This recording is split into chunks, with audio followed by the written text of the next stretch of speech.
Defiance and Hope. What a wonderful name for an organisation. Representing the spectacle of Defiance and Hope, I'd like to call on John Bisset to come and talk to us. Come on, John.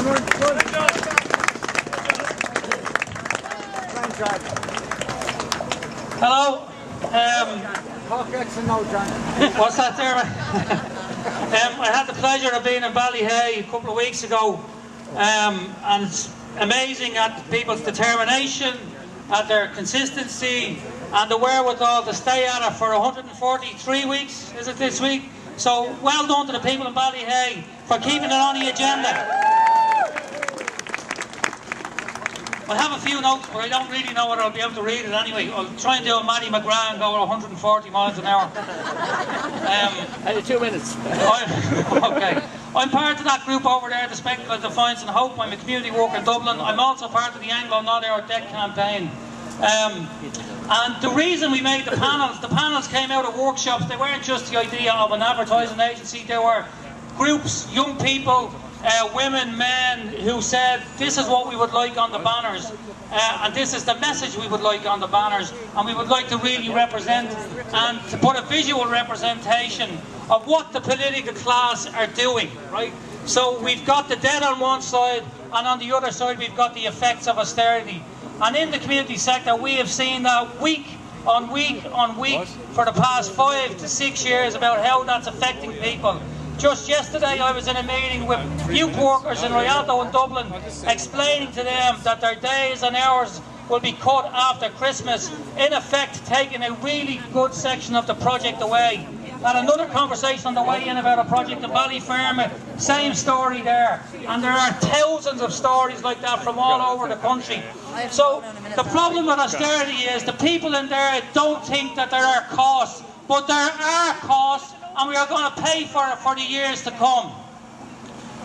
So the political class inside there are giving us a certain ideology, and it's all dressed up as common sense. They are telling us time and again that really the way it is now is we're all individuals, that we just should live our lives as individuals, as customers and as consumers, and that there isn't a sense of collectiveness, solidarity, community and spirit.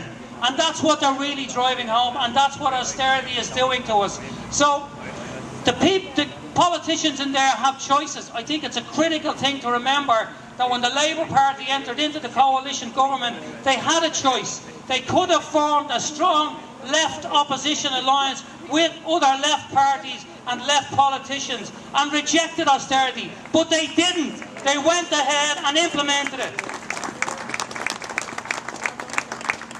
I think another key point in this debate is the role that the media are playing. And I've said it before, I said it here 5 years ago when this debate, when austerity started and when the whole thing began, that the public media and the private media are playing a key role in suppressing dissent. They are censoring views, they are not broadcasting what's on the street.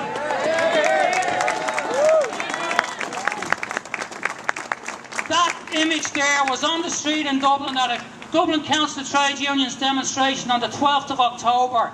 And there were many people there from all of the major newspapers and the major media outlets in this country. And that image did not appear in any of the media outlets.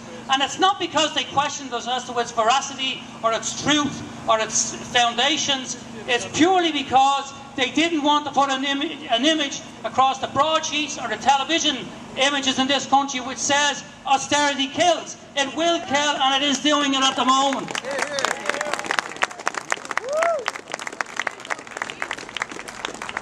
It's bizarre that the people who have caused this crisis are the people who are now being given the job to fix it.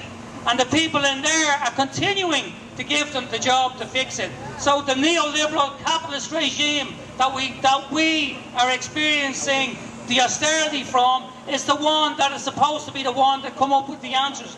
But we know that that's not going to be the case, and we are not going to get the answers from there. The answers are going to come from the people here tonight, from people all over the country who have to get up, get together, do just like the people in Ballyhea have done, and to make it count, and to say that no, the debt is not ours and we will not pay. We have to persist and be determined in that.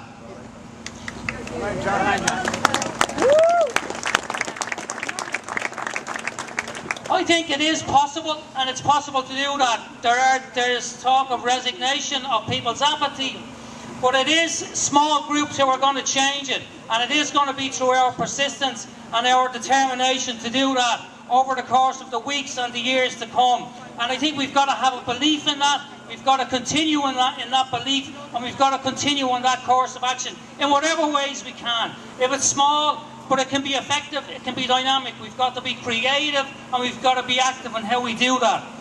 So the reason I'm here tonight is to support the motion.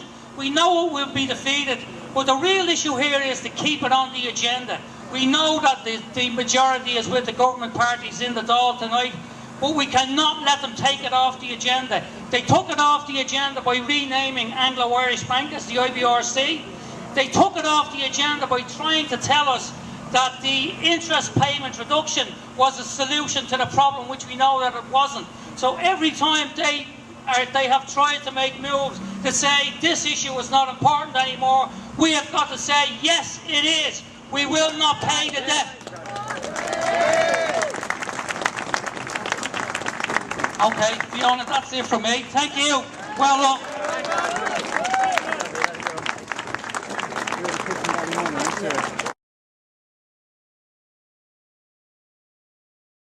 Marcus Howard, test 1, 2, 3.